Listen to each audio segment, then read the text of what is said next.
Wealth is important. இந்த என்னன்னா எதுக்கு இம்பார்ட்டன்ட்னா நமக்கு அது ஃப்ரீடம் ஆஃப் ஆக்ஷன் கொடுக்குறது, freedom to think, freedom to execute நம்மளோட ஐடியாஸ். இப்போ நான் வந்து இந்த வெல்த் இருக்கிறனால தான் இந்த ஸ்கூல் ஆரம்பிச்ச உடனே இப்போ இன்னைக்கு 120 ஸ்டூடெண்ட்ஸ் நேற்று வர ஆரம்பிச்சிட்டாங்க. நேற்று சனிக்கிழமை கணக்கு பார்த்தீங்கன்னா 120 கிட்ட வந்துட்டாங்க.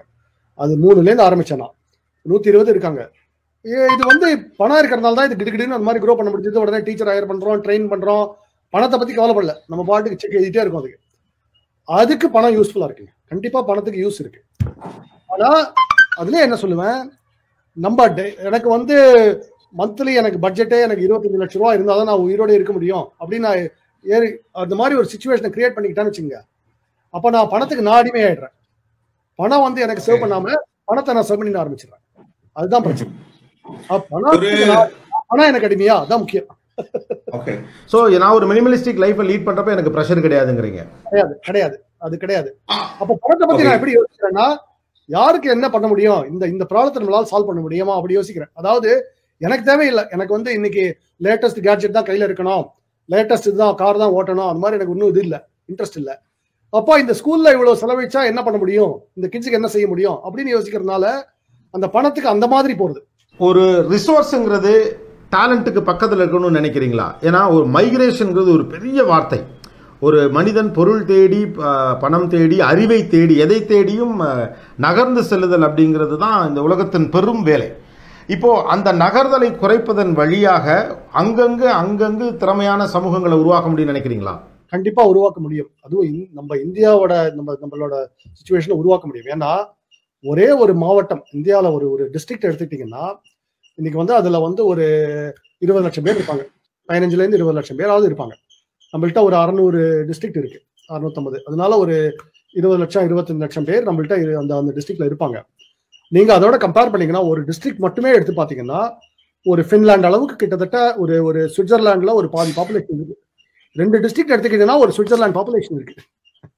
சரி, எங்க எடுத்தாலும் நீங்க இந்தியாவில வந்து ரேண்டமா ஒடிசா போங்க, இல்ல மத்திய பிரதேஷ் போங்க, எங்க போனாலும் ஒரு டிஸ்ட்ரிக்ட் எடுத்தா இவ்வளவு பாப்புலேஷன் இருக்கு, மக்கள் தொகை. அப்ப இருக்கும்போது அந்த மக்கள் தொகை அதுல இருக்கிற குழந்தைகளை வச்சு திறமையை கொண்டு வந்து ஒரு நல்ல ஒரு பொருளாதார வாழ்வாதாரத்தை கொடுக்க முடியுமா அப்படின்னா கொடுக்க முடியும்னு எனக்கு நம்பிக்கை இருக்கு. ஸோ என்னோட குறிக்கோளே ஒரே ஒரு மாவட்டத்தை நல்லா அப்படி பண்ணி காட்டணும் அப்படிங்கிறது என்னோட ஒரு குறிக்கோள், வாழ்க்கை குறிக்கோள். ஓகே. ஒரு மாடல் டிஸ்ட்ரிக்ட் மாதிரி கிரியேட் பண்றீங்க. Resource will be available near the talent. அதை கிரியேட் பண்ணா மற்ற மாவட்டத்துல அதை வந்து ஸ்ப்ரெட் பண்ணணும். இதே role model for other companies. அதாவது ஜோ மட்டுமே எல்லாத்தையும் செஞ்சிட முடியாது. ஆனா இதை பார்த்து இதை இவங்க செய்யறாங்க, நம்மளும் நம்ம ஊர்ல செய்வோம், நம்ம மாவட்டத்தில் செய்வோம் அப்படின்னு ஆரம்பிக்கணும். அதான் என்னோட குறிக்கோள். Not for controversy. இதுல ஒரு அதர் சைடு ஒன்று இருக்குல்ல. ஃபார் எக்ஸாம்பிள் ஜோகா மாதிரி ஒரு பெரிய நிறுவனம் அல்லது இன்னொரு பெரிய நிறுவனங்கள் எல்லாமே மாவட்ட அளவில் பெனிட்ரேட் பண்ணி உள்ள போய் இந்த விஷயத்தை செய்யறப்ப நல்லா இருக்கு. ஆனால் அதே நேரத்தில் அங்கிருந்து உருவாகிற ஒரு லோக்கல் டேலண்ட் இருக்கான்ல, அவன் வந்து ஒரு ஜோகோ மாதிரி நிறுவனத்திற்கு கீழே வேலை செய்யக்கூடிய ஆளாக மாற வேண்டிய நெருக்கடி வரும் தானே. ஏன்னா இந்த ஐடி லேண்ட்ஸ்கேப்பில் இருக்கக்கூடிய பிக்கெஸ்ட் சேலஞ்சே ஜோகோ வந்து நோட்ஸ்னு ஒரு இது வச்சிருக்கு, ஜோகோ வந்து ஒரு புக்ஸ்னு ஒரு ஆப் வச்சிருக்குன்னா நானும் அதை உருவாக்க முடியும். யாரோட காம்படிட்டர்னே சொல்ல முடியாது. Zoho is a competitor for Microsoft, Google அப்படின்னு மட்டும் கணக்கெடுக்க முடியாது. தென்காசியிலே இண்டிபெண்டாக ஒரு அப்ளிகேஷனை கிரியேட் பண்ணிட்டு இருக்கக்கூடிய சுப்பிரமணியன் அப்படிங்கிற ஒரு பையனுக்கும் ஜோகோ காம்படிட்டர் தான். ஃபைனலி யூஎஸ்ல கடைசியில் சுற்றி எங்கிட்டு திரும்பினாலும் 10 பிராண்ட் இருக்கிறது மாதிரி ஆயிடாதா? சும்மா அவுட் ஆஃப் ஒரு வைல்டு கெஸ் தான். இல்ல, அது எப்படின்னா உங்களுக்கு இந்த டேலண்ட் நோவை கிரியேட் பண்ணிட்டா ஒரு இடத்துல தானாவே ஒரு இப்போ திருப்பூர்ல ஒரு டெக்ஸ்டைல ஆரம்பிச்சது, இன்னைக்கு வந்து 500-1000 பெரிய டெக்ஸ்டைல் கிளஸ்டர் ஆயிடுச்சு.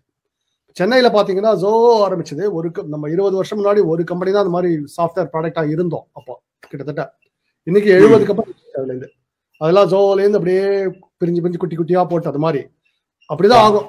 தென்காசியில இப்ப இருக்குன்னா 10 வருஷம் கழிச்சு தென்காசிலேயே ஒரு கிளவுட் ஈகோ சிஸ்டம் மாதிரி ஒன்று உருவாயிடும். அப்படிதான் ஆகும். அது நேச்சுரல் எவல்யூஷன். நம்மளோட அதாவது ஒரு ஆலமரத்துலேருந்து அங்கங்க விதைகள் பரவி மற்ற ஆலமரம் வரா மாதிரி அப்படிதான் வளரும்.